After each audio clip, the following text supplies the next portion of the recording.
My fiancé dumped me months before our wedding because his mom said I wasn't good enough. "You're nothing without my son, he can do so much better," she hissed. I just laughed and left. Now she calls me 10 times a day, sobbing and begging me to take back her broke, miserable son. I still can't believe I'm typing this out. 3 months ago, I was planning what should have been the happiest day of my life with Brett, my partner of 3 years. Today, I'm living in my best friend's spare bedroom, scrolling through apartment listings and trying to figure out where it all went wrong. Brett and I met in 2021. Within 6 months, we were inseparable, and after a year and a half, we moved in together. When Brett first introduced me to his parents, his dad Walt seemed pleasant enough, if a bit quiet. Susan, on the other hand, spent the entire dinner quizzing me about my background and family connections, with this weird, tight smile that never reached her eyes. I remember mentioning that my dad worked in construction and my mom was a school aide, and watching Susan's expression sour slightly before she quickly masked it. Brett brushed it off later, saying she was just protective and old-fashioned. His exact words were that she came from a family that valued certain connections, but that he didn't care about that stuff. I believed him because, well, love makes you stupid sometimes. When Brett proposed last year, I was over the moon. He did it during a weekend trip to this cute little B&B upstate. We agreed on a medium-sized wedding. Nothing extravagant since we were both saving for a house down payment. The problem started almost immediately after we announced our engagement. Susan insisted on being involved in every single detail. At first, it seemed helpful. She had connections with vendors and offered to help coordinate since I work long hours, but it quickly became obvious she was taking over. The venue I loved was too shabby. The catering I wanted was not the kind of food served at their family events. The dress I fell in love with was a bit cheap looking, don't you think? Brett kept saying it was easier to just go along with her suggestions than fight her on everything. I reluctantly agreed to compromise on some things to keep the peace, but it felt like death by 1,000 cuts. Every decision that was taken away from me chipped at my excitement until wedding planning felt more like a chore than a celebration. The real turning point came during a dinner at their house about 3 months before the wedding. Susan had invited her friends Rita and Angela over, and I realized halfway through that I was basically being paraded in front of them for approval. They kept exchanging these little glances whenever I spoke. At one point, Rita asked where I summered as a child, and I laughed, thinking she was joking. When I explained that my family's idea of vacation was camping at the state park or visiting my grandma in Ohio, the table went silent.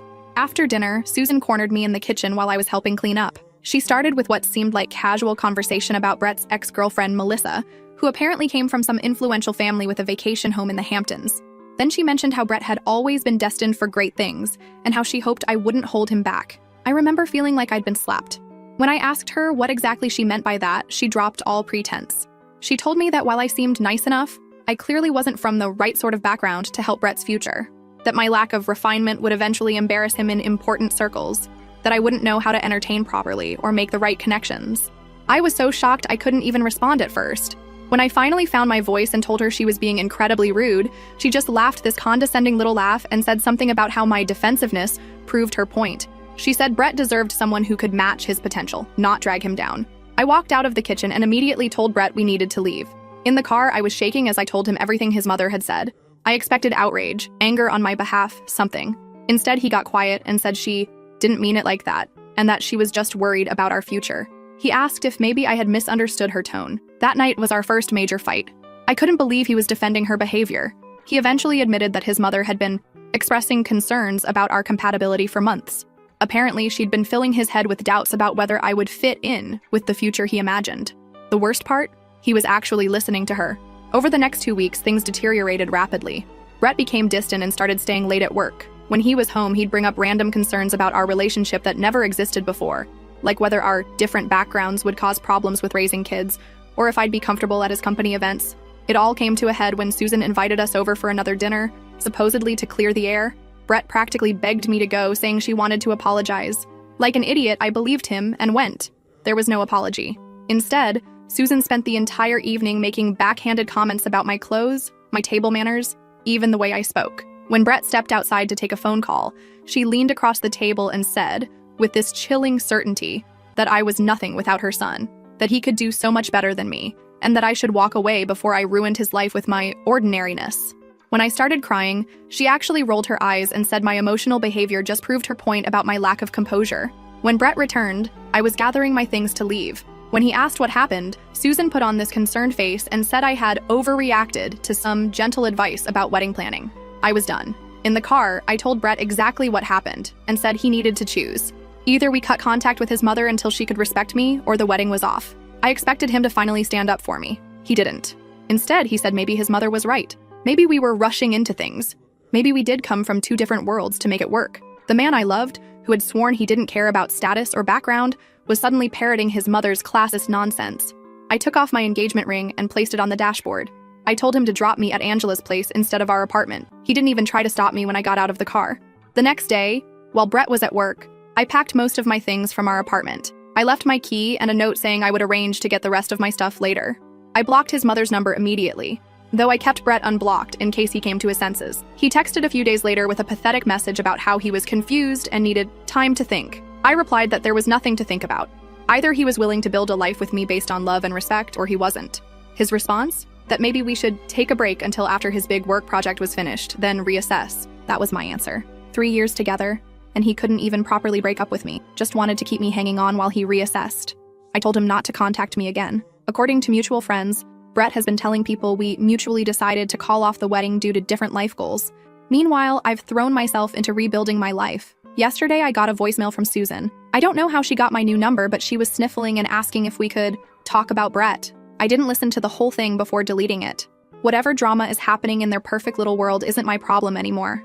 I know this was long, but I needed to get it off my chest. The wedding would have been next weekend. Instead, I'm taking myself on a solo trip to a beach rental I found on Airbnb. Not the honeymoon I imagined, but maybe exactly the fresh start I need. First update. First of all, thank you so much for all the support on my original post. The first month after the breakup was honestly a blur. I stayed on Angela's pull-out couch longer than I planned to. She's literally a saint. Every morning I'd wake up disoriented, reaching for Brett before remembering everything that happened. My appetite disappeared and I lost 10 pounds without trying. Angela started leaving protein bars on the coffee table because I'd forget to eat. I spent a lot of time just staring at apartment listings without actually calling anyone. Something about making that move felt so final. Angela never pressured me, but after about 3 weeks, she gently suggested we go look at a place that had just opened up in her friend's building. The apartment was nothing special, just a small one-bedroom with a kitchen barely big enough to turn around in, but it was within my budget and only a 15-minute drive from work. I signed the lease the same day. Moving in was another hurdle. I'd left most of my furniture behind at Brett's place because I couldn't deal with arranging movers while feeling like an emotional wreck. Angela and her boyfriend helped me pick up the essentials from IKEA: a bed, a small couch, a dining table that doubles as my desk. The apartment stayed pretty sparse for weeks. I just couldn't muster the energy to make it feel like home. Work became my lifeline. I'd arrive early, leave late, and volunteer for extra projects just to avoid sitting alone in my empty apartment. My team lead noticed and started giving me more responsibilities, just coordinating with other departments, training the new hire, that kind of thing. But it felt good to be needed, to be valued. About 2 months after the breakup, I ran into Nick, Brett's brother, at the grocery store. I almost hid behind the cereal display when I saw him, but he spotted me first. I was surprised when he actually approached me, looking genuinely uncomfortable. He told me he was sorry about what happened, and that he'd argued with his mom about how she treated me. It was awkward but weirdly validating to hear someone from Brett's family acknowledge that I'd been wronged. That's when I first heard that things weren't going great for Brett. I thanked him for the apology but kept the conversation brief. I wasn't ready to be pulled back into that world, even peripherally. A week later, my old college roommate invited me to a party. I almost didn't go, but Angela practically pushed me out the door, insisting that I needed to remember how to be a person again. She was right, though I'd never admit it to her face. The party was where I met Matt. He was the roommate's cousin, visiting from out of town. We just ended up in the same conversation circle, talking about random things. He asked for my number at the end of the night, and I surprised myself by giving it to him. Our first date was coffee on a Sunday afternoon. Low pressure, casual. He was easy to talk to, and for the first time in months, I went hours without thinking about Brett. Matt works in something completely different from Brett's field, lives in a modest apartment similar to mine, and has a refreshingly normal family that doesn't seem to care about summer homes or making the right connections. When I told him about my breakup, the condensed version, he just listened without trying to fix anything or offer platitudes. Around month 3 post-breakup, an unexpected opportunity came up at work. My company was restructuring, creating a new team, and they needed someone to take on more responsibility. My extra efforts over the previous months had apparently not gone unnoticed. My manager encouraged me to apply, though she warned me the position would involve longer hours and more stress. I almost didn't go for it. My confidence was still shaky, but I figured I had nothing to lose. The interview process was grueling. 3 rounds with various department heads, a presentation I stayed up until 2 a.m. perfecting, and a final meeting with upper management. I honestly didn't think I'd get it.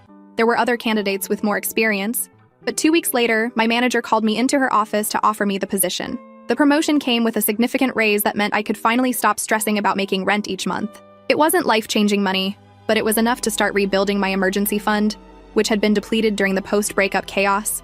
I was still processing this news when I bumped into Rita, Susan's gossipy friend, at the mall. I was shopping for professional clothes for my new role, and she spotted me coming out of a store. She acted overly friendly, as if we'd been close before. After some awkward small talk, she dropped what felt like carefully planned information. Brett had lost his job. Apparently, the big project he'd been working on, the one he'd used as an excuse when asking for a break from our relationship, had fallen apart spectacularly. Something about missed deadlines and poor management. Rita seemed to be watching my reaction closely, so I kept my face neutral while she continued sharing details. Brett had been let go, and according to Rita, he'd been struggling to find his footing ever since. She also mentioned, with poorly disguised glee, that Melissa had briefly rekindled things with Brett after our breakup, only to end it again after just a few weeks.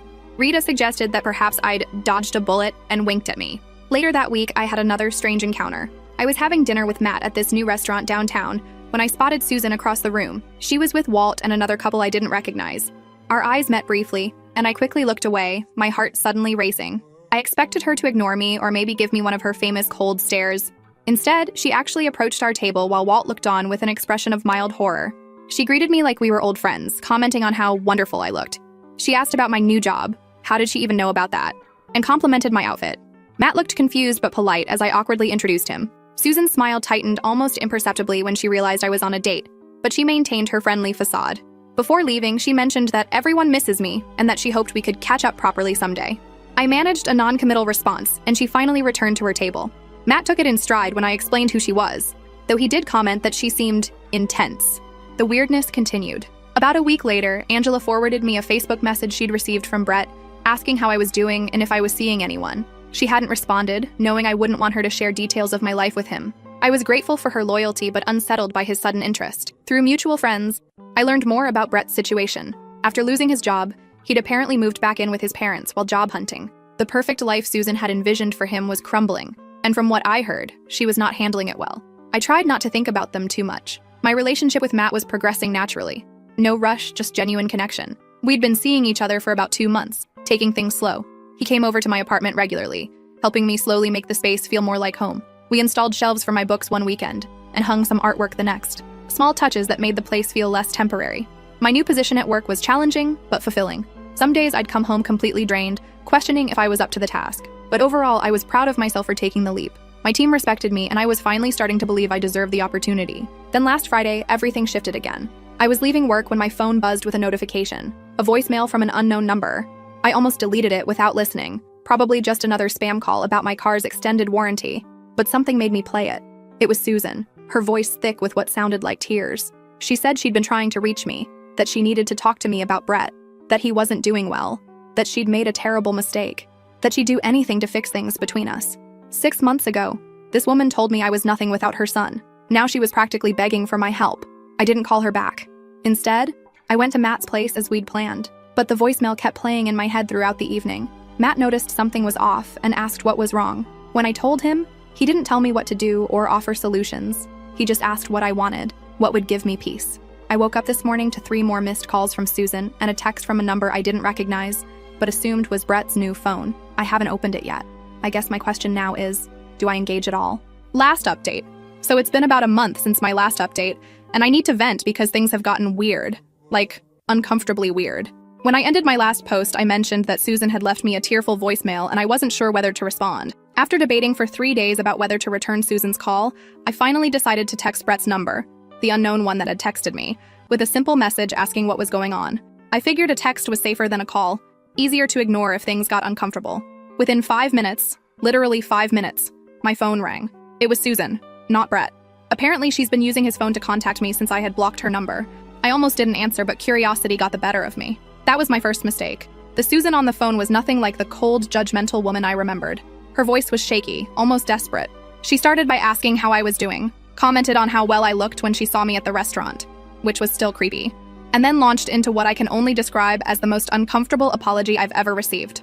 She admitted that she'd been terrible to me, that she'd misjudged me based on superficial factors, and that she regretted driving me away. I sat there in stunned silence as she continued, explaining that Brett had been lost since our breakup, that he'd spiraled after losing his job, that he was drinking too much, that he'd made some bad financial decisions. When I finally managed to ask why she was telling me all this, Her answer made my skin crawl. She thought I could help him recover because I was such a stabilizing influence. She actually said that Brett needs someone responsible like me right now. The audacity of this woman, to go from telling me I wasn't good enough to deciding I was exactly what her son needed when things got tough. I told her, as calmly as I could, that I was sorry Brett was struggling, but that we'd been over for months. I mentioned that I was seeing someone else now. Her response? A dismissive comment about how these rebound relationships rarely last, and how Brett and I had real history. Then she asked if we could meet for coffee to discuss Brett's situation further. Against my better judgment, and Matt's concerned look when I told him about it, I agreed to meet Susan at a coffee shop the following weekend. I told myself it would give me closure. Maybe I also wanted to see for myself how desperate things had gotten for her to come crawling back to the girl she once considered beneath her son. When I arrived at the coffee shop, Susan was already there, looking noticeably different from the polished, superior woman I remembered. Her normally perfect hair was pulled back in a hasty ponytail. Her makeup was minimal, and she looked tired. She'd ordered me my favorite drink, a detail that was both thoughtful and unsettling, because it meant Brett had told her what I liked. The next hour was surreal. Susan laid out Brett's downfall in excruciating detail. After losing his job, he'd tried to maintain his lifestyle while job hunting, quickly depleting his savings. He'd made a bad investment in some friend's startup that went nowhere. He'd maxed out 2 credit cards. And now he was living in his old bedroom at their house, sleeping until noon, and barely applying for jobs. Throughout her monologue, I kept waiting for her to ask me directly to take Brett back. Instead, she did something more manipulative. She kept saying things like, "He was at his best when he was with you, and you were always so good at motivating him, and he listens to you in a way he never listens to me." When I reminded her that she once thought I wasn't good enough for her son, she actually teared up and said that she'd been protecting her son from the wrong things, and that she should have valued my steadiness more than Melissa's connections. I almost laughed at how transparent she was being. I was suddenly steady rather than boring, responsible rather than lacking ambition. I left that meeting feeling oddly hollow. I'd expected satisfaction seeing Susan brought low, but mostly I felt pity mixed with lingering anger. I told her I'd think about talking to Brett, but made no promises. That should have been the end of it. It wasn't. The call started the very next day. Susan called to follow up on our coffee meeting. Then she called again to tell me Brett had asked about me. Then she called to mention a job opening she thought Brett might be qualified for, wondering if my company was hiring. Every single day. I started letting the calls go to voicemail. The messages got increasingly desperate. She mentioned that Brett's father was threatening to cut him off financially if he didn't get his act together soon. She talked about how their family friends were asking uncomfortable questions about Brett's situation. She even brought up my parents once, saying she'd love to make amends with them too. Nick, Brett's brother, texted me one evening to apologize for his mother's behavior. He explained that Brett's spiral had been worse than the family had let on.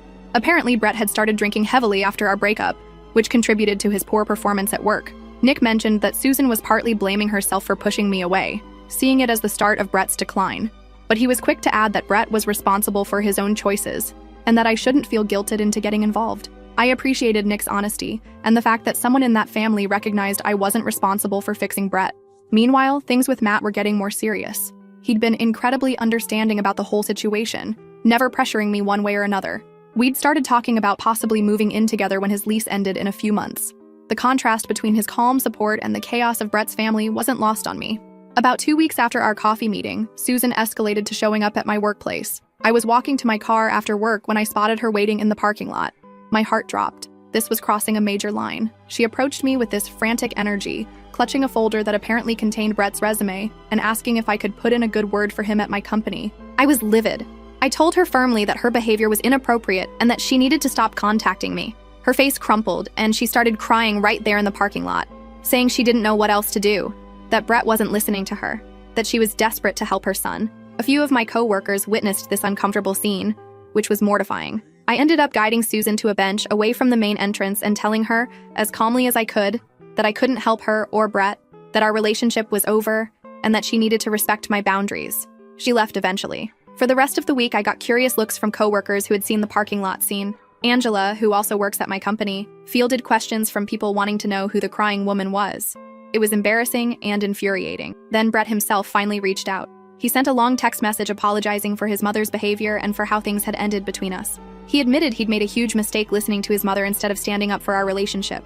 He said he missed me every day and had been too ashamed to contact me directly after everything that happened. Reading his message, I felt nothing. No flutter of lingering feelings, no satisfaction at his regret, just tiredness and a vague sense of closure. I showed the message to Matt, who read it without comment.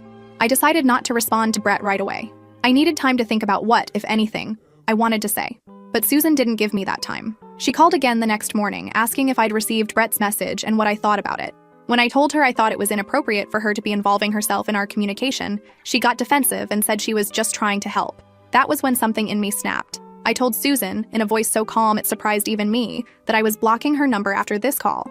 That if she contacted me at work again, I would report it as harassment. That Brett was an adult who needed to solve his own problems instead of sending his mother to fix them. Before hanging up, I added one final thought. That perhaps if she'd raised her son to value people for their character rather than their social standing, he wouldn't be in this situation now. That evening, I finally responded to Brett's text. I told him I forgave him for how things ended because holding on to anger wasn't helping either of us. But I also made it clear that we had no future together, that I had moved on, and that he needed to do the same. I suggested he get professional help for his drinking and gambling, and that he needed to stop letting his mother fight his battles.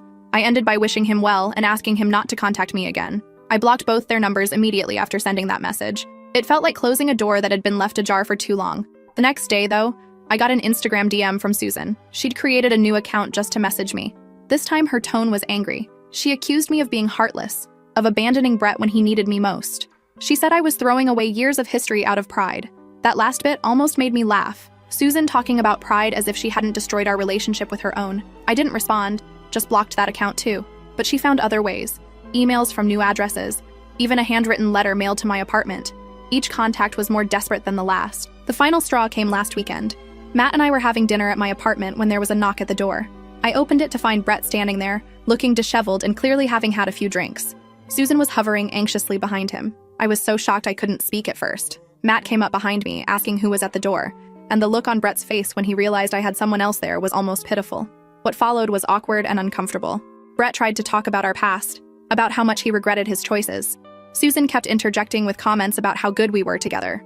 I didn't invite them in. Instead, I stepped into the hallway and closed the door partially behind me. I told Brett, as gently but firmly as I could, that this wasn't appropriate, that showing up unannounced at my home crossed a serious boundary, that I had meant what I said in my message about moving on. Brett's response surprised me. He turned to his mother and said this was exactly why he hadn't wanted to come, that he'd told her this would only make things worse. Then he apologized to me again. Not for the breakup this time, but for not protecting me from his mother back then and now. I haven't heard from either of them in the 5 days since that encounter. Nick texted once to apologize again, and let me know he was taking Brett to his first Gamblers Anonymous meeting. I thanked him, but didn't ask for further updates. Matt and I are going away for a weekend trip soon. I've changed my email address and asked my manager to be on the lookout for unwanted visitors. Life goes on, and surprisingly, it's better than I could have imagined a year ago when I was planning a wedding to the wrong person. I don't know if I'll need to post another update.